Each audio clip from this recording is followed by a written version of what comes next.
Yo, what's up, y'all? Freightliner Trucker Ty here.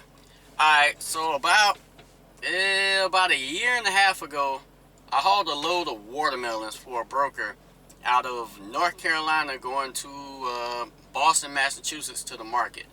It picked up one day, delivered the next day.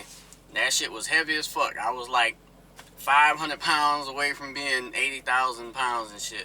So the load paid about $3,000. No, it did pay $3,000. And I got to the place, and when they gave me my paperwork, it said 6 bins damaged. They were in like cardboard bins, but they took all the watermelons though. So I turned in the paperwork, broker cleared it, everything was good.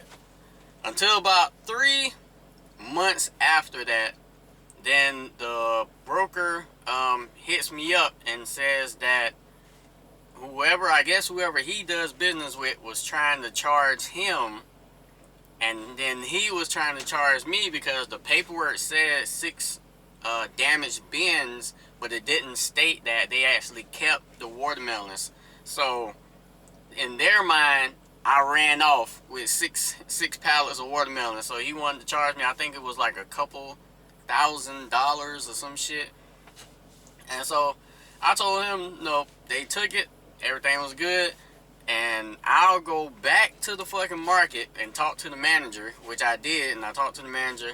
He watched the cameras, he checked everything, he said, yeah, we took it all, and I guess he got in touch with the broker and then said that he got it all and just verified that they took it. So the broker hits me up and says, okay, I talked to the manager, everything's good. I said, cool.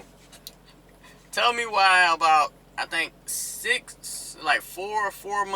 to 6 months after that shit, I get a call from the company I was with, and they tell me that the broker from the same watermelon broker was trying to charge me like $250 or some shit, but he really didn't tell them why. So I got on the phone with his ass. I had his direct cell phone number, and so he really didn't even explain it well to me either. Basically, whoever the same people was he was doing business with tried to charge him $250, and then he tried to pass the charge on to me, and he said it was just some technical bullshit or whatever. So I said, okay. How about this? How about, since it's not my fault and it's not your fault, whatever it is they're trying to hit you with, because apparently everything was squared away months ago, why don't we both just talk to the market people and see what the problem is? So he says, this is his exact words. He says, nah, I already made $1 million with them. I'm not trying to rock the boat. And I said, okay, cool. I played it off. I said, okay, cool. Well, no, can't charge me for it because I did my part and I proved it.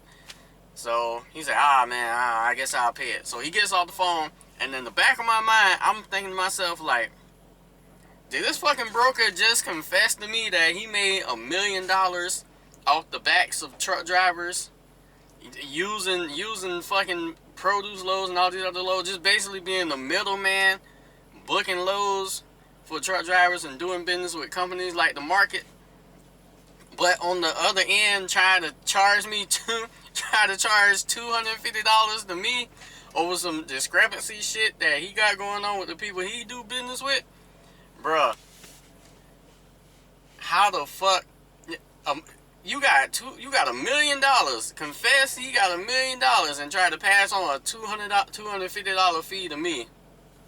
Look, man, the moral of the story is, this is the mentality of a lot of people in this business, let alone in this country.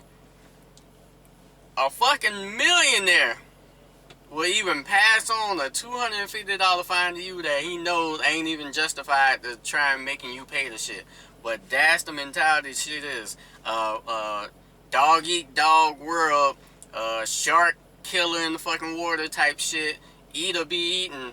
And that's the same mentality you have to have out here. You don't be buddy with your fucking dispatcher unless you know he's really fucking tight like that and he's cool. Don't be buddy with your fucking company, because trust me, they'll throw you under the bus before they try and raise you over them. And don't be friends with your motherfucking brokers. At the end of the day, there'll be millionaires in the background trying to charge you $250 for some bullshit. Look after number one first, because they're looking after number one. Trust me, when shit hits the fan, everybody wants to throw the charge and the fees on the truck drivers. Trust and believe that shit. So you gotta have that same fucking mentality. And on another note, a truck driver, this will probably be some positive shit y'all will probably like. A truck driver just showed me where he hauled containers, and he got fed up with working for companies and working for other truck drivers. So his truck was paid for, but he got a truck, got it paid for, and then got his own rights and authority. He said those same exact loads he was hauling for, he's making double and triple the money with his own rights and authority and his own trailer. He said he hauled 40-foot and 20-foot containers. He just sent me like a transcript of how much money he made. This motherfucker made around $27,000 in 13 to 14 days. He said one broker even paid him $1,800 just to dead head and pick up his trailer and drop it off at the port, all together like 120 miles or some shit. So if we break down 27 divided by 13 or 14, that shit comes out to about like $2,000 a day.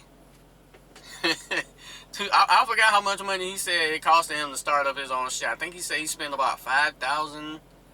I think he's out of Georgia, but he said he spent about $5,000 getting the rights and authority and everything put on the truck, and then he had to pay the insurance, and he had to buy something else, some kind of number you got to have when you haul containers. I forgot what it's called, but you pay that and shit. Man, yo, when I was on the phone with him, he was so goddamn happy, because before that, he was only making like $1,500 a week type shit. And he told me he went out and bought the most expensive weed eater. The most expensive weed eater he can find. He said he about to go blow a couple thousands of dollars every time he go home. I mean, he just happy as fuck. And this the type of shit I try to help y'all understand. When you get a bigger slice of the pie, when you get the fuck away from these motherfucking companies and you do your thing, and shit is way better. Yeah, it's more paperwork. I get that excuse when I try to tell people to get your own truck, do your own thing, or at least bottom line, get your own truck. That should be the bottom line shit you should want. Yeah, they always say, oh, I gotta all this paperwork, I gotta pay insurance. They get happy with being babied by companies and shit, not knowing they're getting the shit end of the stick. The guy said he got paid $3,000 for the same load that another driver did for $1,500, and the other driver was working for another company. So that's how much money you're losing out here. The less of your own shit that you have. That guy was so fucking happy. He was excited. Like, hell, I don't know what he's gonna do when he go home, but I'm assuming he's going. If he's planning on spending thousands of dollars, he's probably going to the strip club. So if any females out there in where the fuck he was at? I want to say he was in Savannah. He's out of Savannah, Georgia. But if there's any strip clubs in Savannah, Georgia, ladies, y'all better go take y'all clothes off at that nearest strip club, because he'll probably be there. But always remember, speed, time, distance. I'm out.